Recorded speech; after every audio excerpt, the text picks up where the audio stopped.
Hi, this is Denise. Can I help you? Hi, Denise. This is Carrie. How are you? I'm good. How are you? Very good. Is this still a good time for you to talk?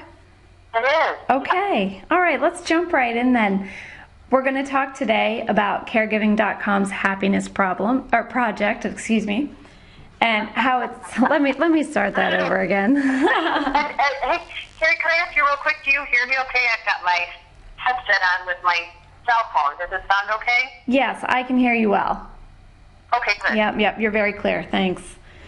Okay, so today we're going to talk about Caregiving.com's happiness project and how it's helped caregivers cope. First, Denise, can I ask you to introduce yourself and describe briefly how Caregiving.com came to be? Sure. My name is Denise Brown, and I launched Caregiving.com in 1996.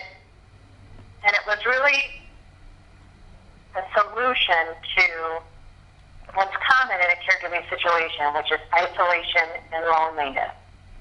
And so the purpose of the site is to connect family caregivers, to give them a place where they can talk about what's really going on, to provide them an opportunity to support others who are in a similar situation, and to feel like there's solutions, like they can make it through, like there's hope for them.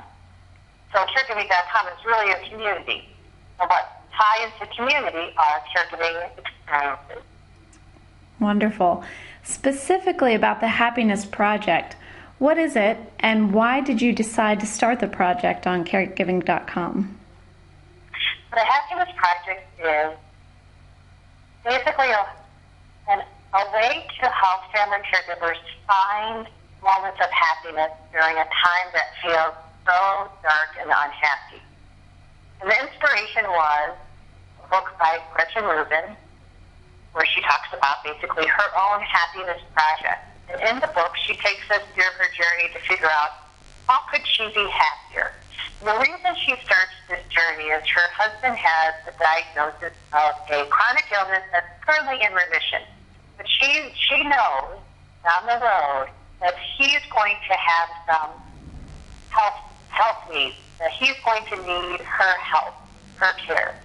So she decides to figure out what makes her happy so that she has that when that will happen. And I thought, what happens after that, though? Can you add more happiness during a time that's so difficult? If you haven't really thought about what makes you happy, can you take time out during a difficult time to figure that out? So we started the Happiness Project in July of 2010, and each month, to those who are part of the project, I send out an email with an action word, and then I give them suggestions of how they can implement this action word in their day. And then they commit to an action based on the word, and then hopefully make improvements month to month that become part of their life. So what they change one month, what they carry into the next month, and then they get a new action word. What they change in the second month to add to what they changed in the first month. So we're really looking at changing the day so that what makes you happy is part of the day. Right, so the action word is the same as the behavior. It's the whole heart of the idea. What has been your favorite word, or maybe participants who have gone along with you through this project? What has been one of the favorite action words, and can you describe the actions that came from it? So my favorite action word was replace. And it was our second month into the project, second or third month into the project. And I decided I was going to replace plastic bags with canvas bags. So anytime I went into a store, I was going to bring my own canvas bags with me. It was something I had been meaning to do for 10 years. I never did until replaced with our action word. So the word does not always have to relate in some way to caregiving then? It does not. It can, but it also could be something that they just decide they want to do in their life anyway. So that's what's great about it. It's completely flexible. They can look at, this is something in caregiving that isn't working for me, so I'm going to replace it with something that is.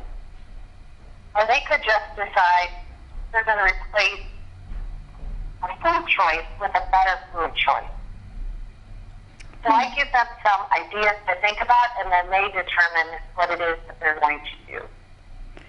Because I replace these plastic bags with canvas bags, you would think it wouldn't necessarily add that much happiness, but it does. I was so happy when I go shopping that I do this. And I tweaked my habits so that I always have canvas bags in the back of my car in the trunk.